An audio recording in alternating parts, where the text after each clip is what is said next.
저는 지난 2025년 이선화 교수님 교육학 강의를 수강하고 2026년도 그 중등 임용시험에서 최종 합격을 하게 된 학생입니다. 이렇게 좋은 소식으로 합격 수기 영상까지 촬영하게 되어 영광입니다. 이번 영상에서는 저의 점수, 시기별 공부 방법, 추천하는 습관, 그리고 소소한 스트레스 해소 방법 순서로 소개를 해드리도록 하겠습니다. 먼저 저의 점수에 대해서 말씀을 드리겠습니다. 저는 이제 서울 지역으로 응시를 했는데요. 제대로 공부를 하고 시험을 친 건 이번이 처음인 초수이고요. 25년도 임용은 정말 아무런 준비를 하지 않은 채로 그 흔히들 말씀하시는 관광 시험을 보러 갔었는데, 보시다시피 3.33점이라는 처참한 점수를 맞고 말았습니다. 저는 사범대생은 아니고 교직이수인데 이제 학부 때 교육하기 좀 재미없고 지루한 과목이라고 생각을 해서 제대로 공부를 안 했었습니다. 그래서 딱 서론만 쓰고 정말 딱 나왔어요. 그랬더니 이런 점수가 나왔던 거죠. 그래서 이제 진짜 초수로 데뷔를 할 때에는 좀 더 교육학을 제대로 해야겠다는 결심을 하고 1월부터 11월까지 이선화 교수님 강의를 이제 직강으로 풀커리를 탔습니다. 저는 의지가 강한 편은 아니라서 좀 강제성이 필요해서 직강을 들었는데요. 강의랑 프린트도 절대 빼먹지 않고 또 교수님께 질문도 바로바로 할 수 있고 강의실에 계시는 다른 선생님들의 열심히 하시는 모습을 보면서 자극도 받을 수 있고 또 스터디 조직도 해주셔서 굉장히 여러모로 좋았다고 생각합니다. 그럼 이제는 시기별 공부 방법에 대해서 보도록 하겠습니다. 저는 이제 임용 공부가 크게 이렇게 5가지의 큰 시기로 구분이 된다고 생각을 하는데요. 1, 4월에는 이론, 그리고 5, 6월에는 기출, 7, 8월에는 문제은행, 9, 10월에는 모의고사, 그리고 11월에는 최종 준비하는 그 단계로 구분이 된다고 봤습니다. 이 중에서도 제가 교육학에 시간을 비교적 많이 투자한 시간은 여기 별표로 표시된 1, 4월, 9, 10월, 그리고 11월인데요. 각 시기별 공부 방법을 좀 더 하나하나 보기 이전에 스터디에 대해서 잠시 말씀을 드리겠습니다. 저는 1년 내내 교육학 수업 전에 아침 스터디를 했었는데요. 1, 2월에는 이제 스터디 짜주신 대로 조별로 밴드를 만들어서 밴드에 퀴즈를 업로드하고 풀이하는 방식으로 진행을 했었고, 그 이후 3월부터 11월까지는 짝 선생님과 함께 인출하는 스터디를 했었습니다. 그리고 이제 마지막 11월에는 다시 한번 다른 선생님들과 스터디를 조직을 해서 밴드에 다시 퀴즈를 업로드하고 또 풀이를 하는 방식으로 진행을 했었는데요. 각각 시즌에 어떻게 스터디를 진행했는지는 좀 뒤에 가서 다시 자세히 사진 보면서 설명해 드리도록 하겠습니다. 먼저 1, 4월 공부 방법입니다. 저는 이제 암기법을 사용해서 무작정 외우는 것보다는 최대한 좀 흐름을 이해하고 배경 정보들 같은 것도 연결해서 좀 연결고리로 삼고 이해하면서 공부하는 걸 좋아해서 최대한 스토리텔링 하듯이 그렇게 이해하면서 공부를 하려고 했습니다. 그래서 1, 2월에는 좀 굵직굵직한 사항들, 교수님께서 강조를 많이 해주시는 사항들 위주로 이해를 해보려고 했었고, 3, 4월에는 거기에 이제 디테일들을 좀 더 추가했었는데요. 인출을 하려고 할 때 이제 막 바로 기계적으로 인출을 하기보다는 제 머릿속에서 당연히 뭐뭐지, 왜냐면 이거니까 이렇게 추론을 해서 최대한 타당하게 제 머릿속에서 만들어서 인출을 하려고 했던 것 같습니다. 예를 들어서 브루너의 학문 중심 교육과정의 장점과 단점을 한 가지씩 인출한다고 치면 경험 중심 교육과정 시기에 아동의 흥미를 너무 고려하느라 이제 너무 지적인 측면에서는 좀 뒤처졌다.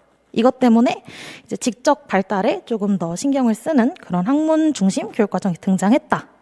그래서 여기서는 지식의 구조를 가르쳐서 아이들도 학자들이 하는 것 같은 그런 사고를 할 수 있게끔 했다. 그렇게 학자들이 하는 것만큼 사고를 할 수 있으니까 당연히 고등 정신 능력의 발달에 도움이 된다. 이게 장점. 그리고 지적 발달에만 신경 쓴다고 했지 정의적 측면의 발달에는 신경 쓴다는 얘기가 별로 없었으니까 정의적 측면의 발달에 소홀하다. 단점. 이런 식으로 엮을 수 있는 건 최대한 엮고 배경, 정의, 특징, 단계, 장단점 활용 이렇게 쭉 엮어가는 식으로 공부를 했었습니다. 이렇게 하면 아무리 긴장하고 좀 기억이 안 나는 상황에서도 타당한 말로 인출이 된다고 생각해서 이건 큰 장점이었다고, 이런 방식의 큰 장점이었다고 생각을 합니다. 그리고 이때는 아침에 스터디를 진행한 건 외에도 수업 후에 남아서 오후 스터디도 했었는데요. 당일에 배운 내용을 한 번 더 조원들과 함께 말로 풀어서 스토리텔링을 하듯이 또 복습을 했었습니다. 이게 강제적으로 복습을 할 수 있는 방식이라 저는 좋았다고 생각합니다. 그리고 3, 4월에도 이제 1, 2월과 마찬가지로 저희 기본서를 가지고 강의를 듣게 되는데요. 이때 작은 노트에 선생님들의 마음에 와닿고 좀 공감이 가는 그런 교육관이나 좀 중요하다고 생각하시는 교육적 키워드 이런 걸 따로 정리해 두시는 걸 좀 추천을 드리고 싶습니다. 저의 경우에는 제가 이 습관을 가지고 수험생활을 보냈던 건 아니었는데 돌아보니까 이걸 하면 2차 때 도움이 되겠더라고요.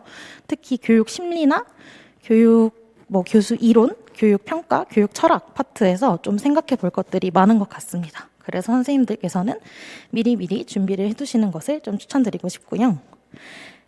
여기 사진을 보면 잘 보일지는 모르겠지만 저는 정보가 좀 많아야 마음이 편하고 이해가 더 잘 되는 스타일이라 기본서 위주로 정리를 하고 11월까지 계속 기본서 위주로 공부를 했던 것 같습니다. 책에 보면 날개 부분에 이제 메모를 할 수 있는 공간이 있잖아요. 그래서 저는 거기에 개념의 예시 혹은 반례를 적는다든지 흐름을 이어주는 추가 설명을 적는다든지 아니면 교수님께서 이제 수업에서 좀 말로 풀어주시는 더 쉬운 언어로 하시는 설명 이런 것들을 필기를 해뒀었습니다. 그리고 기본서는 아무래도 글자가 많다 보니까 다시 봐야 할 내용이다라는 생각이 들면 형광펜이랑 색깔펜으로 적극적으로 표시를 해두시는 것을 추천드리겠습니다. 네, 1, 2월에 진행했던 밴드 스터디 예시를 보여드리겠습니다. 이제 제가 참여했던 스터디 방식은 한 명당 10개씩 문제를 내고 수업 전날 9시까지, 저녁 9시까지 문제를 이제 밴드에 업로드를 해둡니다. 그 다음에 수업 시작 전에 이제 아침에 만나서 문제를 같이 풀었어요. 시간은 교수님께서 형성평가에서 하시듯이 문제 수의 절반을 잡고 풀었습니다. 그러고 나서 이제 아무래도 사람들이 보통은 생각하는 게 다 비슷비슷하더라고요. 그래서 겹치는 부분이 있었습니다. 그러면 이렇게 겹친 출제 영역들을 좀 정리를 해가지고 올려두고 좀 더 중요한 개념에 대한 감을 좀 더 잡아가면서 공부를 했던 것 같습니다. 네, 다음은 5, 6월 기출반 그리고 7, 8월 문제은행반 시즌의 공부법인데요. 사실 저는 이때는 전공 공부를 하는 게 더 우선이라고 생각을 해서 교육학에는 시간을 많이 들이진 않았어요. 아주 솔직히 교육학 아침 스터디 시간에 딱짝 스터디로 인출하는 것 말고는 크게 복습 인출을 하는 것 말고는 크게 신경을 쓴 게 없었습니다. 결과적으로 임용해서 점수가 잘 나와줘서 정말 다행이지만 이 시기에도 좀 더 복습을 꾸준히 해주시는 것은 여전히 필요했던 것 같아요. 5, 6월에는 기출된 주제가 무엇인지 그 주제 속에서도 좀 출제되지 않은 중요한 내용은 무엇인지에 초점을 맞춰서 공부해 보시면 좋을 것 같고요. 7, 8월 문제은행 반에서는 내가 어떤 영역에서 인출이 잘 안 되는지를 한번 말로가 아니라 이제 글로 쓰면서 어떤 영역에서 인출이 안 되는지를 좀 보시고 그 부분을 더 공부하시고 다시 인출해 보는 연습을 하면 좋을 것 같습니다. 그리고 이선아 교수님께서 이제 모의고사를 보기 전에 출제 주제를 미리 원하면 알 수 있게끔 문자로 알려주시는데요. 저는 이때 8월까지는 모의고사 주제 질문을 그냥 드리고 주제를 먼저 공부한 채로 보통 모의고사 연습을 했었습니다. 이유는 자기 효능감을 떨어뜨리지 않으려는 것도 있었고요. 어차피 모의고사 반에서 이제 실전 연습은 많이 할 수 있을 거니까 그때도 늦지 않다. 지금까지는 그냥 모의고사가 어떤 공부를 하는 특정 주제의 공부를 하게 하는 그런 수단으로 써야겠다라는 생각으로 이제 이렇게 했었고요. 선생님들께서는 이제 각자에게 맞는 방식으로 때로는 그냥 랜덤하게도 봐보시고 아니면 모의고사 주제를 좀 공부하신 다음에 풀어보시는 것도 추천드리겠습니다. 이제 9, 10월 모의고사 시즌인데요. 이때는 정말 실전 연습이라고 생각을 해서 모의고사 주제를 일단 안 여쭤보고 바로 시험을 쳤었습니다. 개인적으로 모의고사 시즌에 가장 중요한 건 아무리 깐깐한 사람이 채점을 맨다고 해도 정답으로 처리될 수밖에 없는 그런 답을 인출하는 거라고 생각을 해요. 그래서 보통은 내가 꺼내 쓰기에 편하고 좀 마음에 드는 문장들로 인출하면 되지만 가끔 답변의 포인트가 좀 미묘해서 이걸 잘 잡지 않으면 약간 어긋나는 그런 감점이 되는 문제들이 종종 있었습니다. 그런데 이런 경우 그 포인트를 잘 이해하고 최적의 답안을 쓰는 것을 목표로 해야 하는 그런 시기라고 생각합니다. 그래서 모의고사 해설을 듣고 이제 자가 채점을 할 때 조금이라도 구체성이 떨어지거나 포인트가 좀 다르다 싶으면 그냥 칼같이 틀리게 채점을 매고 좀 제 답이 애매하다라는 생각이 들면 이제 웬만하면 교수님께 제가 이렇게 썼는데 이건 혹시 맞게 안 될까요? 이렇게 질문을 하기보다는 그냥 모범 답안 해설에 있는 좀 더 명확한 답을 그냥 이해하고 또 암기해 보려고 했었습니다. 다만 제가 이해한 내용을 바탕으로 이제 추론을 해서 가장 먼저 인출을 하고 이 정도면 타당하지 않나 싶었던 답변이 이제 해설에 제공되지 않았을 경우에는 교수님께 한번 질문을 드렸던 것 같습니다. 예를 들어서 협동학습의 장점으로 이제 저는 협동학습은 상대적으로 좀 수준이 낮은 학생들이 또래의 수행을 보고 관찰학습을 할 수 있는 기회를 줄 수 있다. 이거를 떠올렸었는데 해설에는 이 워딩이 없더라고요. 그럴 때는 혹시 이렇게 써도 맞게 채점이 될 수 있을지 그런 거 정도는 교수님께 질문을 드렸던 것 같습니다. 무튼 이 시즌에는 내가 쓴 답안이 채점 시에 애매하지 않도록 누가 봐도 명확한 답안을 인출하는 그런 연습을 한다는 생각으로 공부하시는 걸 추천합니다. 저는 이제 평가의 교수적 기능이라는 말을 평가 파트에서 되게 좋아했는데요. 모고는 모고일 뿐이고 우리는 이제 실전에서 모고를 통해서 많이 배우고 실전에서 제대로 하면 되는 거니까요. 그래서 이런 교수적 기능을 활용한다는 마음으로 애매하다 싶은 대답은 그냥 시원하게 쫙 그은 다음에 명백한 답안을 받아들이는 자세가 필요한 시기라고 봅니다. 그래서 여기 보시면 이제 제가 자가 채점을 한 게 있는데요. 잘 보이실지 모르겠는데 보면 이게 교육 과정, 평가, 방법, 행정 이런 주요 영역으로 나온 회차였어요. 그래서 좀 더 높은 점수가 나와줘야 될 것 같지만 그냥 애매하면 다 그어버렸더니 이렇게 15점이 나오는 걸 보실 수 있습니다. 이제 또 여기 다음에는 막 교육의 이해, 교육과정, 생활지도, 교육사회학 이런 측면에서 나왔던 회차였는데요. 이거는 좀 마이너한 영역이라고 생각을 했던 터라 보시면 막 생활지도도 빵점으로 처리를 하고 그래서 막 13점 나오고 혼자 의구 이렇게 써가면서 좀 틀린 거는 이제 빡빡 다시 봤었던 기억이 있었습니다. 그리고 이 시기에는 이제 짝 스터디를 할 때 좀 이 암기펜이라는 걸 활용을 했었는데요. 아마 쓰시는 선생님도 계실 거라고 생각을 합니다. 이게 약간 보색을 이용한 거라서 이렇게 초록색 가림판으로 가리면 글자가 안 보여요. 그래서 좀 중요한 키워드들은 이걸로 체크를 해두고 스터디할 때 짝 선생님한테 이걸 가리고 저한테 물어봐 주세요 하면 이제 저도 짝 선생님도 동시에 약간 인출할 수 있는 그런 스터디가 되어서 좋았던 것 같습니다. 좀 펜 색깔이 진해서 딱 인출하는 이런 용도로 쓰실 프린트에만 하는 것을 추천드릴게요. 이제 마지막으로 11월 최종 대비 시즌입니다. 전공마다 약간 다를 수는 있는데 저는 벼락치기를 한다면 전공보다는 교육학을 벼락치기 하는 게 더 효과적일 거라고 생각을 했어요. 그래서 교육학에서 주로 출제되는 5개의 주요 영역들이 있지 않습니까? 그래서 그 중에서도 좀 마지막까지 인출이 부족한 부분들 위주로 벼락치기를 했습니다. 저는 행정 파트, 교육 행정 파트의 복습이 가장 부족한 상태였어서 좀 날을 잡아서 행정 파트를 한번 싹 파두고 그러고 나서 나머지 영역에서 인출이 안 되는 내용들을 따로 정리를 했었습니다. 그리고 교수님께서도 항상 강조하시는 부분인데 시험 직전에는 주요 영역들은 모두 최근에 받은 상태여야 된다라는 말씀을 하시잖아요. 하시게 되거든요. 그래서 저도 11월에 교육학 벼락치기를 해서 좀 최근에 봐둔 상태로 만든 것이 도움이 많이 되었다고 생각을 합니다. 그리고 이외의 마이너한 상대적으로 좀 가능성이 낮은 영역들에 대해서는 원데이 특강에서 이제 교수님과 함께 살펴보는 걸 강력히 추천드립니다. 이제 혼자였더라면 절대 보지 못했을 그런 부분들을 교수님과 함께 딱 스피디하게 살펴볼 수 있어서 굉장히 도움이 됐었습니다. 그리고 교육학이든 전공이든 간에 저는 11월 공부는 시험 당일날에 이제 시험장에 가져가서 볼 내용을 정리해가는 단계라고 생각을 합니다.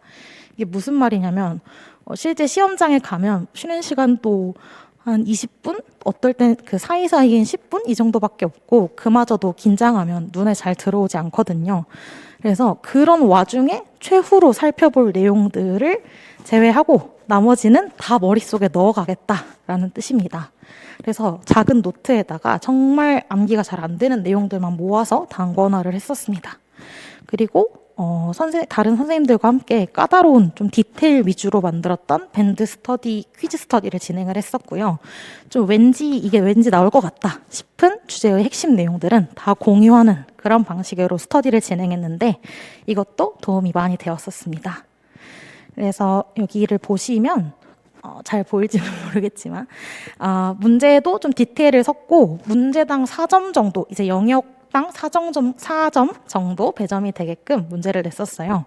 그리고 이 당시에 교육부 장관님 취임사가 1차 보기 조금 전에 나와가지고 그걸 읽어보면서 좀 관련되어 보이는 키워드들을 이렇게 싹 같이 정리를 했었습니다. 다시 보니까 워커의 자연주의적 모형이나 약간 평가 부분에선 좀 많이 가깝게 예측을 했었던 것 같습니다. 무튼 이렇게 최대한 협력적인 자세로 스터디를 진행하시면 정말 도움이 많이 되는 것 같고요. 이제 여기는 제가 시험 당일에 볼 자료로 정리했던 노트 사진이랑 다음에 이선화 교수님 구조도에 제가 추가 설명을 빽빽하게 적어놓은 이런 자료 사진이 있습니다. 저는 특히 그 교수 이론 및 공학 파트랑 교육 행정 파트에서 좀 큰 구조를 전반적으로 다시 봐야 한다라는 생각이 들어서 이때쯤 구조도에 정리를 했었는데 물론 여긴 과정이지만 무튼 이것도 굉장히 도움이 되었었던 것 같아요. 이제 제가 추천드리고 싶은 공부 방법 이외에 그냥 추천드리고 싶은 습관을 2가지 소개해드리려고 하는데요. 첫 번째는 일기를 쓰시는 겁니다. 저는 이 일기를 7월부터 썼었는데 돌아보면서 한 해 동안 그냥 쭉 썼더라면 더 좋았겠다라는 생각이 들었어요. 이게 부담스러울 수 있으니까 매일 쓴다고 생각하면 좀 부담이 될 수 있으니까 꼭 매일 쓴다는 생각보다는 주기적으로 뭐 한 일주일에 한두 번 정도 쓴다. 나의 상태에 대해서 기록해 놓는다. 라는 느낌으로 쓰시는 걸 추천합니다. 요즘에 뭐 내가 뭘 공부하고 있다. 뭐 어떤 방식으로 공부를 하고 있다. 내가 최근에 이런 전략을 새로 써봤는데 효과가 좋은 것 같다. 집중이 잘 된다. 몇 시간 정도 요즘 공부를 하고 있다. 뭐 요즘 건강이 좀 안 좋은 것 같다. 어디가 아프다. 요새 이런 고민이 든다. 이런 것들을 쓰면 되는데요. 사실 제가 이걸 7월부터 썼었던 이유가 이제 성찰을 하고 마음을 좀 정리해야겠다. 이런 생각도 있었지만 한편으로는 이제 미래에 대비하는 느낌도 약간 있었습니다.